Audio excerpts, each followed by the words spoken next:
बिस्मिल्लाहिर्रहमानिर्रहीम। कैसे हैं भाई आप लोग? रटना नहीं है, समझना है। Syntax book board second year chemistry chapter number 11 industrial chemistry का पार्ट 7 और आखिरी पार्ट जो है वो हम करने जा रहे हैं। कॉपी पेंसिल ले लीजिए, लेक्चर को नोट करना और मुस्कुराते रहना है। एक सेल्फ असेसमेंट बचा है, बस MCQs हैं, शॉर्ट क्वेश्चन आंसर्स और लॉन्ग क्वेश्चन आंसर्स। ये चैप्टर तमाम हो जाएगा। फिर चैप्टर नंबर 12 की तरफ चलेंगे, एनवायरमेंटल केमिस्ट्री। ठीक है भाई, अब ये आपकी बुक का पेज नंबर 241 पे ये सेल्फ असेसमेंट जो है वो मौजूद है। अल्लाह की रहमत से दिसंबर में 27-28 दिसंबर को ये बुक शुरू की थी और टारगेट था कि 2 महीने में इस बुक को ख़त्म कर दूंगा, कंप्लीट बुक को, लेकिन नहीं कर पाया। 2 महीने से ऊपर ही हो गए। जनवरी, फरवरी, मार्च, अप्रैल और मई शुरू हो गया, 5वां महीना। लेकिन बहरहाल शुक्र अल्लाह का कि ये एंड होने वाली। बस ये रह गई। एक चैप्टर 12 के बाद 13 है, छोटे छोटे से, तो ये निमट जाएगा।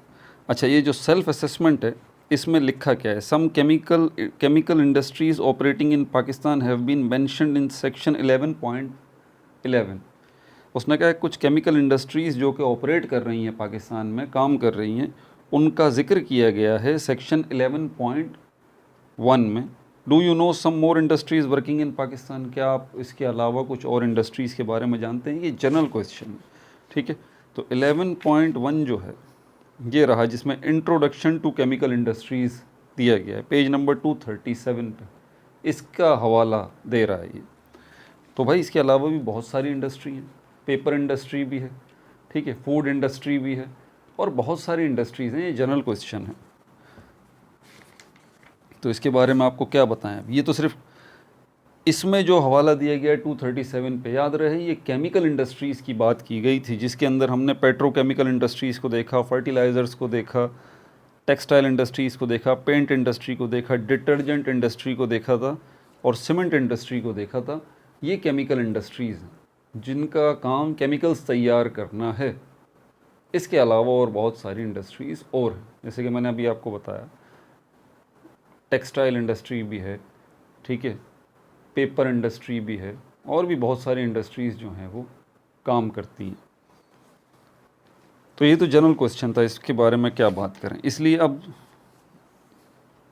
पेज नंबर 250 पे ये MCQs जो है ये आप देख लीजिए, MCQs। और इसमें पहला MCQ जो है, क्योंकि देखें MCQs तो आपकी बुक के आखिर में सारे MCQs उन्होंने दिए हुए हैं कि भाई ये जवाबात हैं इनके, जैसे आंसर्स दिए हुए होते हैं बच्चों की बुक में, बुक के लास्ट में, तो ऐसे मौजूद हैं। लेकिन अभी तक मैंने देखा है, आपने देखा होगा शुरू से जब हम MCQs करते हुए आ रहे हैं तो कितनी मिस्टेक्स हैं, ठीक है। तो वो पढ़ते हैं तो फिर पता चलता है, तो आप भी ज़रा केयरफुल रहिएगा। अब इसमें कह रहा है कि super glue is chemically named as, super glue को जो है केमिकली नाम दिया जाता है। क्या नाम दिया जाता है?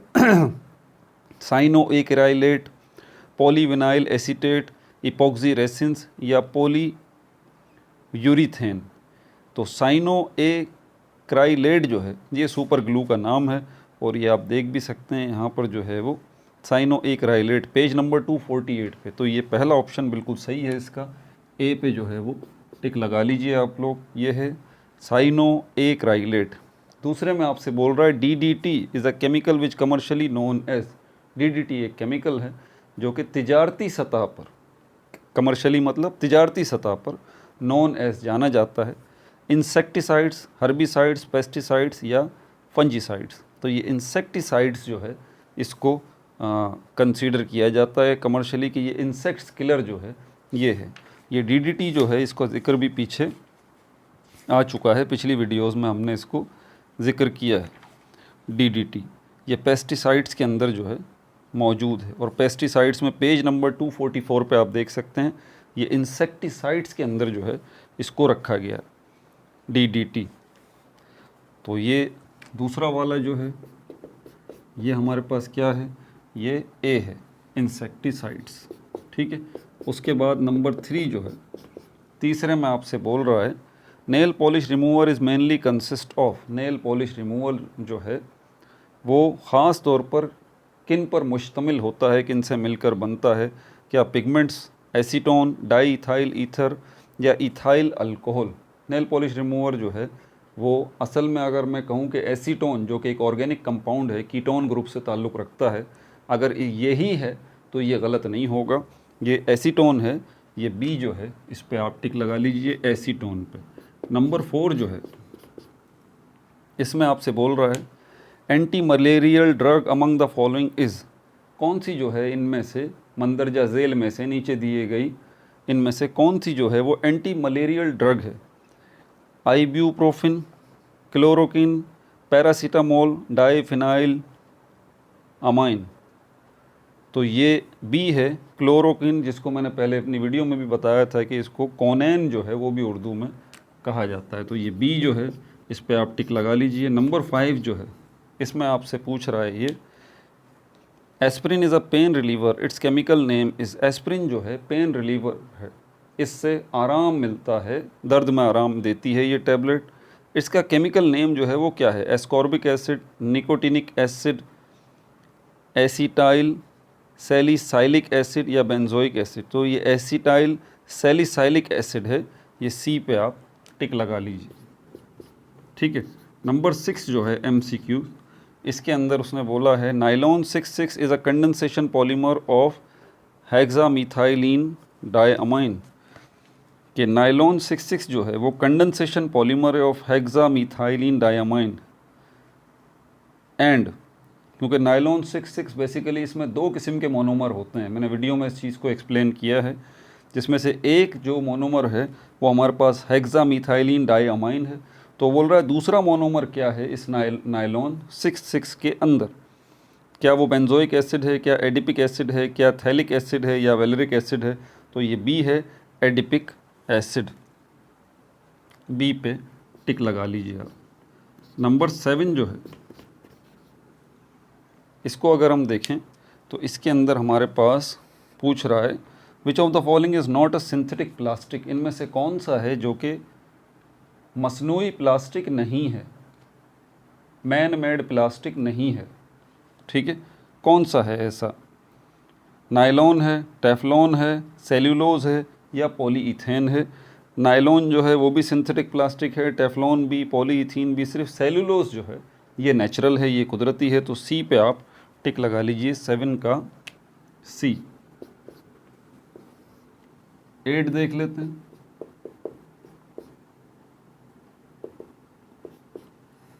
8 जो है इसके अंदर जो है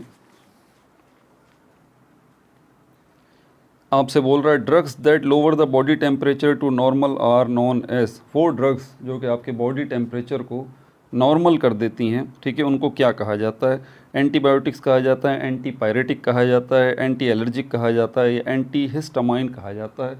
तो ये बी है एंटीपायरेटिक, मैंने वीडियो में भी एक्सप्लेन किया था अपनी। तो ये 8 का बी है एंटीपायरेटिक। इन ऐसी टैबलेट्स को एंटीपायरेटिक जो है वो कहा जाता है।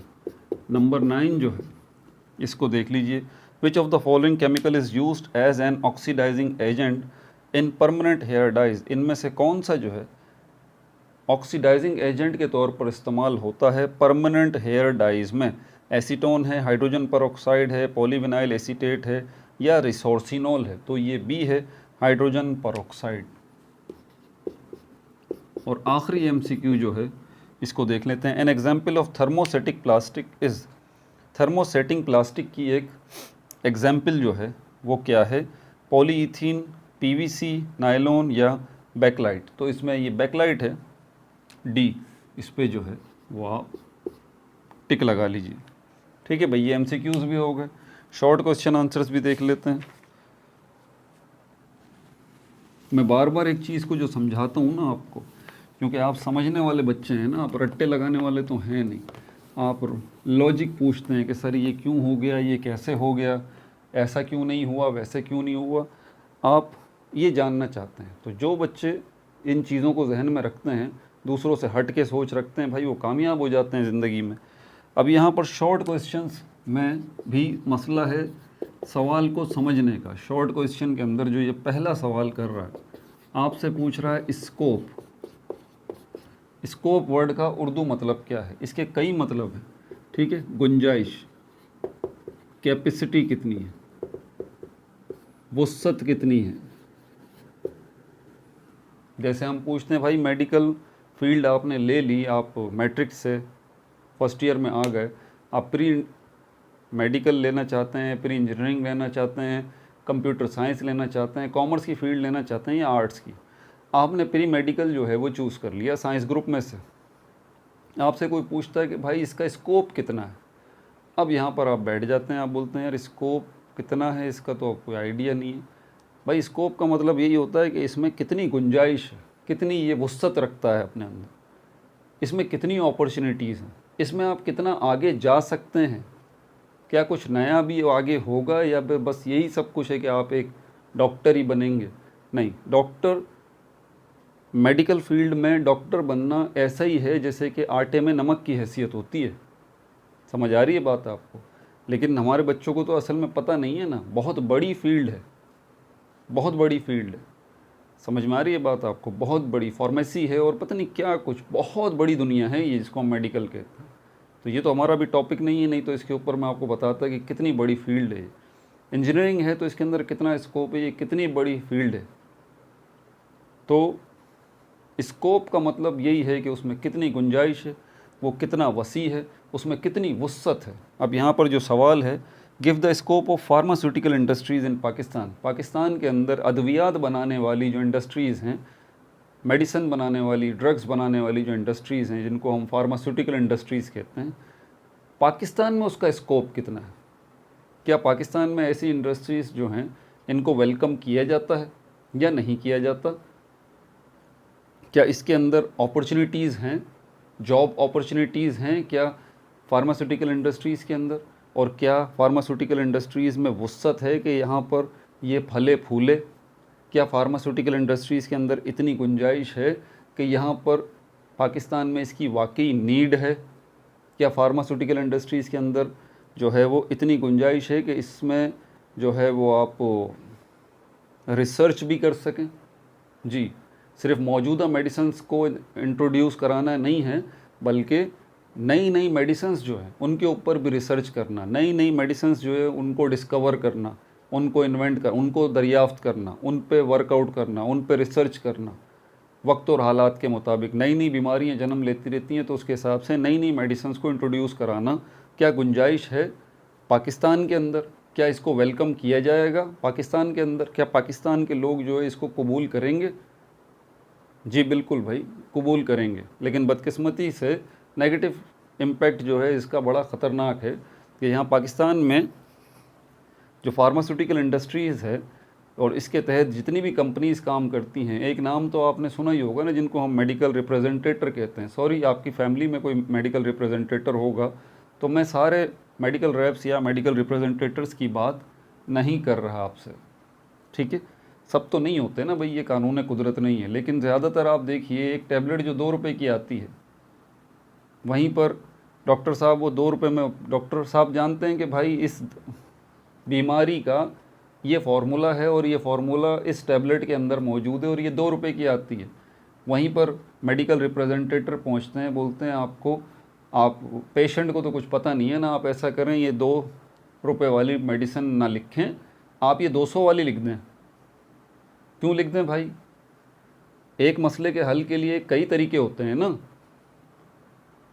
अब वो एक जो बीमारी है उसके लिए एक टैबलेट मौजूद है, कम खर्चे वाली, 2 रुपये में उसका हल मौजूद है।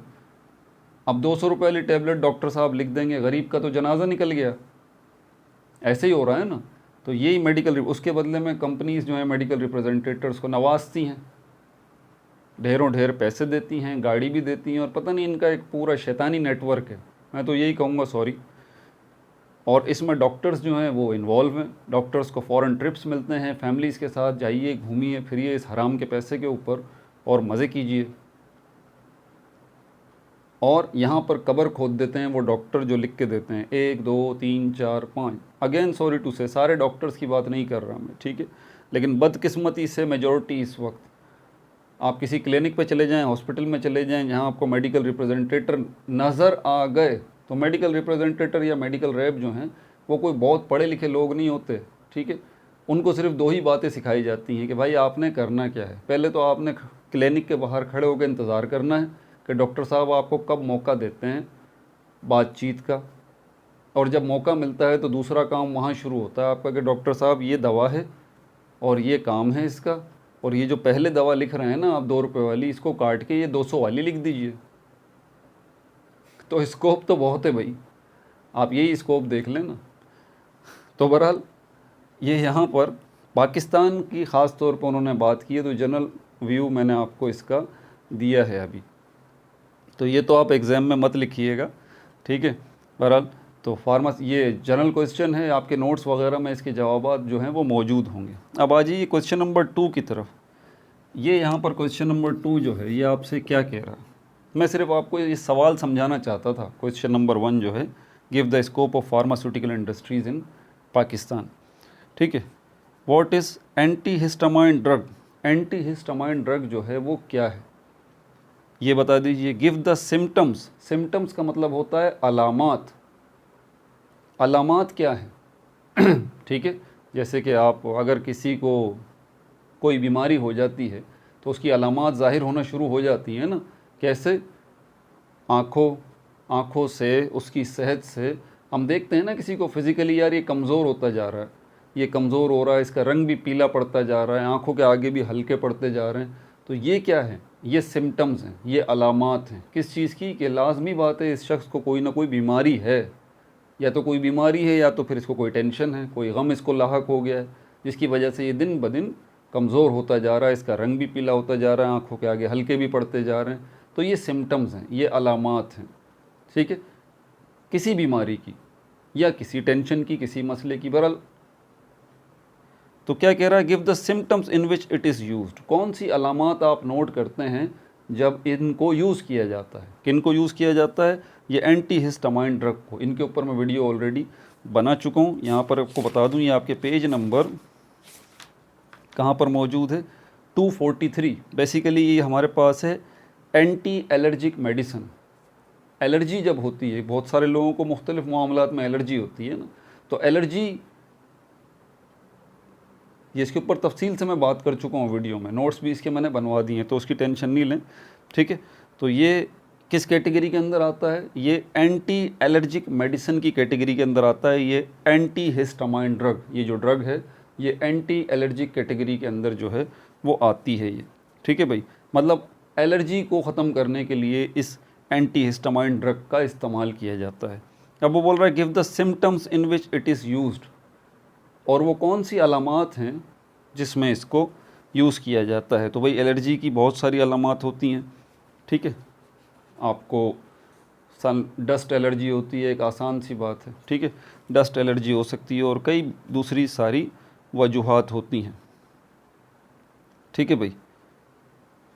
बहरहाल ये सारी बातें हम तफसील से वीडियो में डिस्कस कर चुके हैं। अच्छा, क्वेश्चन नंबर 3 की तरफ आ जाइए। क्वेश्चन नंबर 3 के अंदर आपसे बोल रहा है, right the names of 2 synthetic and 2 natural polymers. 2 natural polymers के नाम बता दीजिए, 2 सिंथेटिक मसनूई पॉलीमर्स के नाम बता दीजिए। तो ये भी वीडियो के अंदर हम अपनी तफसील से बात कर चुके हैं। इसके अंदर कौन कौन से हैं, नेचुरल जो हमारे पास पॉलीमर हैं उसमें हमारे पास रबर आ जाता है, सेलुलोज आ जाता है, स्टार्च भी है, ये नेचुरल पॉलीमर्स हैं। अच्छा, सिंथेटिक पॉलीमर्स के अंदर तो नायलॉन 6,6 भी है और पॉलीविनाइल क्लोराइड PVC भी है, ठीक है भाई, नाम पता चल गए। ये पेज नंबर 245 पे ये मौजूद हैं। अब आ जाइए क्वेश्चन नंबर 4 की तरफ। क्वेश्चन नंबर 4 में कह रहा है, right the name of the 4 main components of nail polish. Nail polish के 4 जो कंपोनेंट हैं आप उनके नाम जो है वो बता दीजिए। वीडियो के अंदर मैं ये लिखवा चुका हूँ, दोबारा सुन लीजिए। पेज नंबर 247 पे पहला कंपोनेंट पिगमेंट्स है, दूसरा रेसिन है, तीसरा प्लास्टिसाइज़र है और चौथा फिल्म फॉर्मर है। ये पेज नंबर 247 पे ये मौजूद है। ये शॉर्ट क्वेश्चंस की डिस्क्रिप्शन है, क्योंकि इसमें टेक्निकल बात ऐसी कोई भी नहीं है कि जो मैं आपको समझाऊं सिवाय कुछ वर्ड्स की मीनिंग के और सवालात के, ठीक है भाई। पहला क्वेश्चन जो स्कोप वाला था ना, इसको स्कोप वाले को मैं थोड़ा एक और पॉइंट ऑफ व्यू से भी आपको बता दूं। मैं नेगेटिव बातें ज़्यादा कह गया, खैर वो नेगेटिव बातें तो नहीं है, वो तो ग्राउंड रियलिटीज़ हैं, आप भी जानते हैं, मैं भी जानता हूँ। क्योंकि तरीका इलाज सिर्फ फार्मास्यूटिकल इंडस्ट्रीज़ के पास ही नहीं है कि यही सिर्फ दवाएं बना रही हैं, ऐसी बात नहीं है। इसको हम एलोपैथिक कहते हैं, फार्मास्यूटिकल इंडस्ट्रीज़ जो ड्रग्स बनाती हैं। होम्योपैथिक भी है भाई, हिकमत का इलाज भी है। तो पाकिस्तान के अंदर हिकमत का इलाज भी है, हकीम साहिबान भी हैं, ठीक है, जो मेडिसिन्स बनाते हैं जड़ी बूटियों से, हर्ब्स से।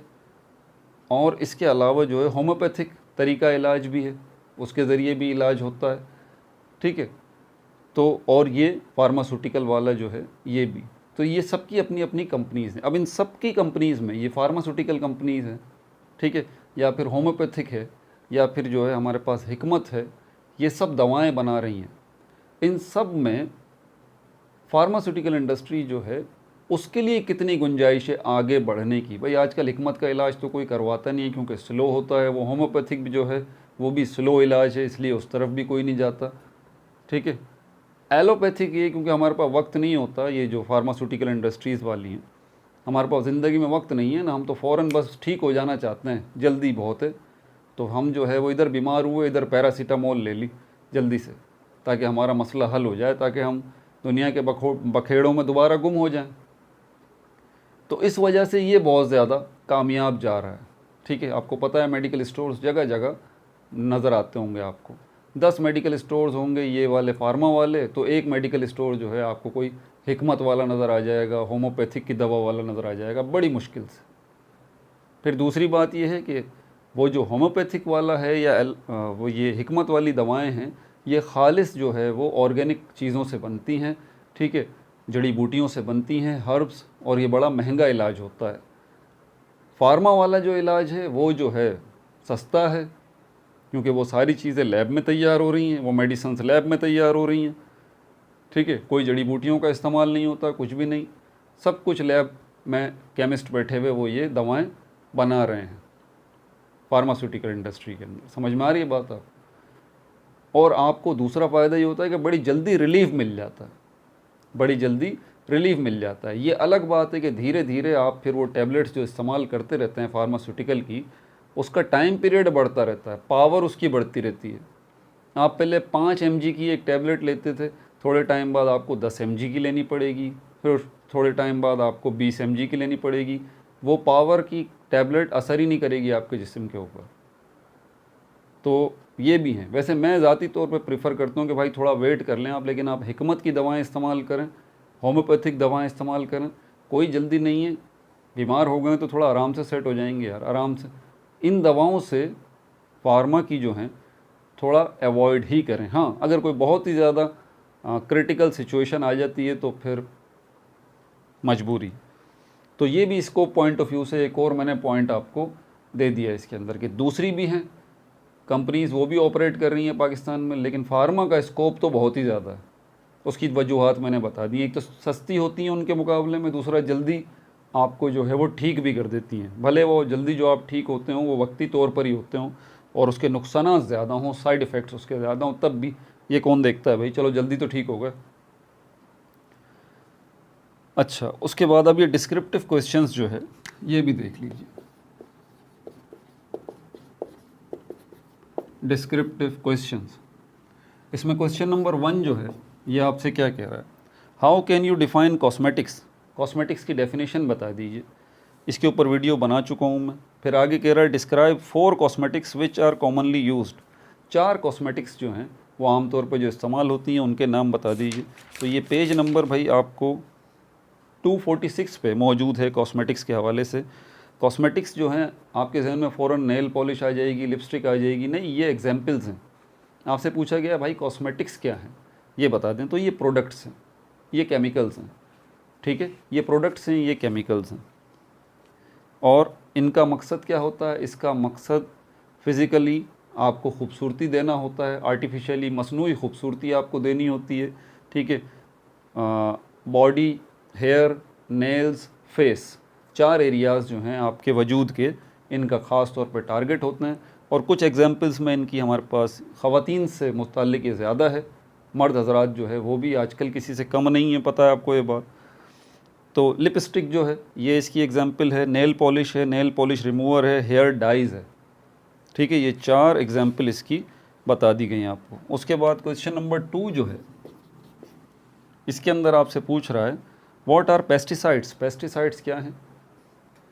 Explain various types of pesticides along with their specific use. देखें सवाल को ज़रा समझें, इसके अंदर आपसे पहले तो उसने पेस्टिसाइड्स का पूछा है कि पेस्टिसाइड्स क्या हैं, फिर आपसे उसने बोला है ज़रा तफसील से बताइए वेरियस टाइप्स ऑफ पेस्टिसाइड्स, कि बहुत सारी जो टाइप्स हैं पेस्टिसाइड्स की, उनको ज़रा तफसील से 1 बाय 1 आप बता दीजिए, along with their specific use, और साथ साथ आपने उनके यूज़ भी बताने हैं। तो इसके ऊपर वीडियो बना चुका हूँ मैं, ये पेज नंबर आपको मिलेगा